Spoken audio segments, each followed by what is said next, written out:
那来到这溪州乡哦，才有一个平地上界大的树林公园。伫这个树林内底，打造了真侪条的步道，但是因为讲这个木栈道哦，真侪厝来损害，官府来接到地方订正了后，今年5月份进行修复。毋若讲哦，即马这个木栈道已经修理好啊，沿途有真侪这个登卡翕相的景点，日前也举办了启用典礼。溪州乡有这全国上大平地松林，多年前县府伫咧松林公园设计这木筏道，后面将会当伫松林内底来散步。使用10多年，有真侪所在损害，中华县政府接到这机关来建议，因此伫咧今年5月间来进行整修。如今已经全部完工，今仔日举办启用典礼。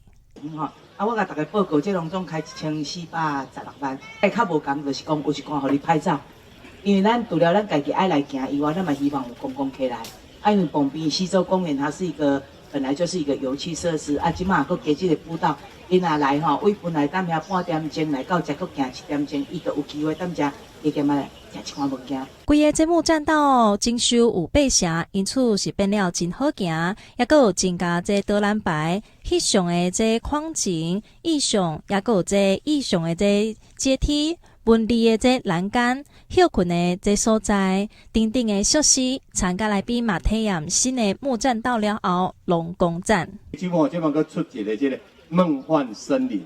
这是咱的王县长的这个首创哦。而且咱嘛有看到做的精神标语为入口的这荡秋千然后到里面呢有一些转角，我刚才看到讲转角遇到爱随着来到森林里面，就是大家要来家相见哦。这咱公属系的县长，你这就是咧鼓励咱一寡情侣要来这边鼓励生产。谢谢县长因为这个西洲森林步道呢，这个是一个很多亲子，包括我们那些长者呢。有的一天来个2次、3次的一个运动区域当然也要谢谢李金议员的一个建议了所以这个就是一个很好的一个景点希望大家都多多来利用我们西洲花博公园都再来这边的话，就有很多个景点可以让各位我看很多都那个唱歌录影